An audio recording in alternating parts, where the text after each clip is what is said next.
Coucou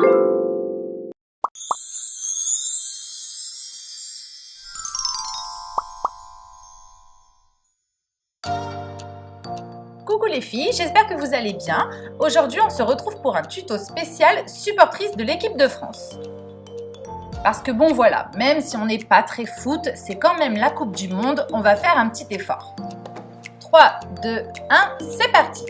Du coup, pour cette coiffure bleu-blanc-rouge, on commence par un bon shampoing et un bon soin. La première étape va être de créer un triangle isocèle avec la pointe sur le côté. Donc une raie sur le côté de biais. Là où j'ai mon doigt, c'est la pointe et une autre séparation qui va aller vers l'oreille. C'est important que les deux raies aient environ la même longueur. C'est ce qui va permettre de faire le même nombre de couettes dans vos séparations.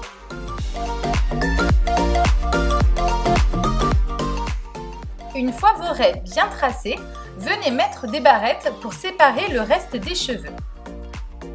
Maintenant, le triangle que vous avez tracé, il va falloir le séparer en 3 parties égales.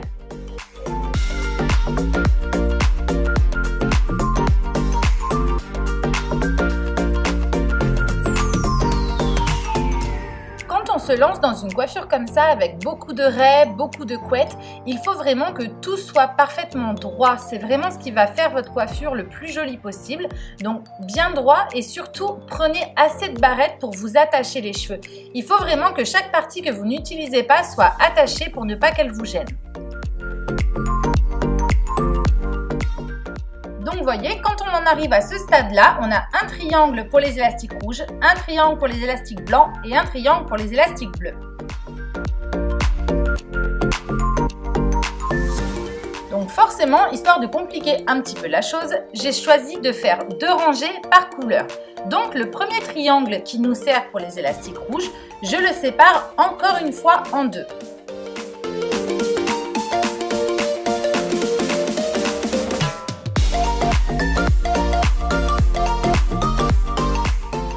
Maintenant, on s'attaque au petit carré.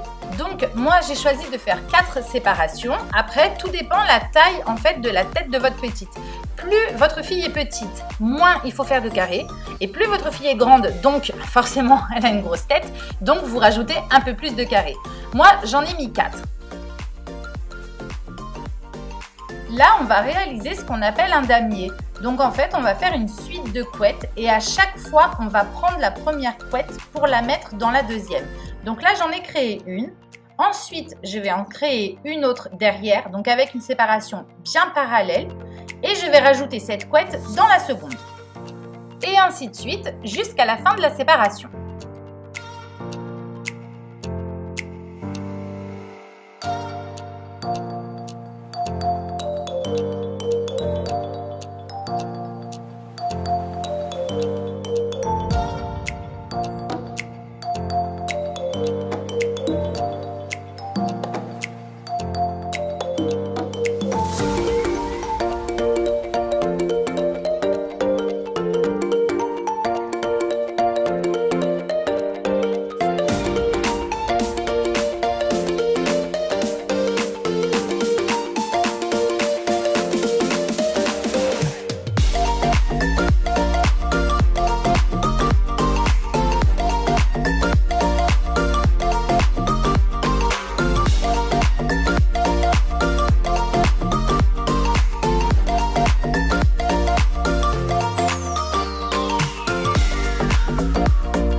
Ensuite, on passe à la deuxième séparation. Si entre-temps vos cheveux ont séché, n'hésitez pas à remettre du démêlant.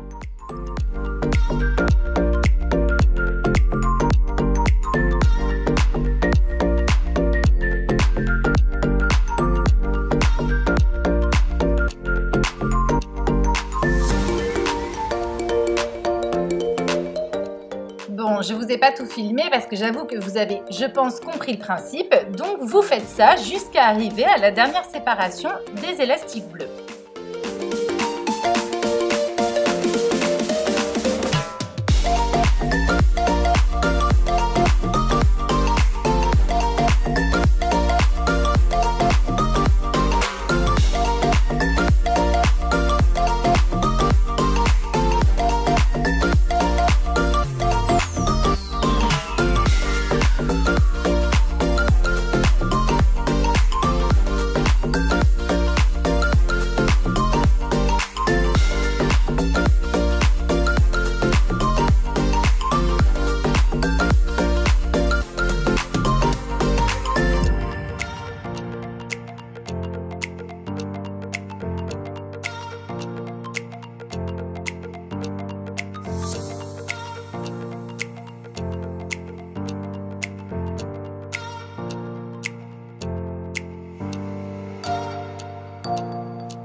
Voilà le rendu final avec les séparations bien régulières. Pour ma part, j'ai choisi de venir faire une couette sur le côté pour mettre en valeur les élastiques. Donc premièrement, je sépare d'abord les restes des couettes des élastiques parce que ce sera plus facile à attacher. Donc je fais d'abord une couette et ensuite je viendrai les rajouter.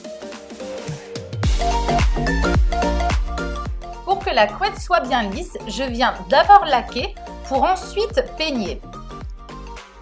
Une fois la couette terminée, je viens ensuite rajouter les autres cheveux.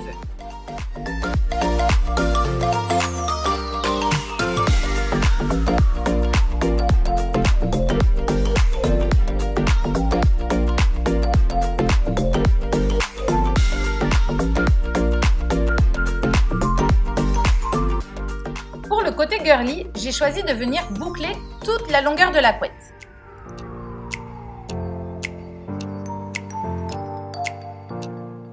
Pour cacher l'élastique qui n'est souvent pas très joli, vous prenez une mèche de cheveux, vous l'entortillez autour et vous venez la faire tenir avec des invisibles. Pour accessoiriser ma coiffure, j'ai choisi le nœud réalisé par les crochets de Maman Poule. Je vous mets le lien en description. Alice est prête pour le match!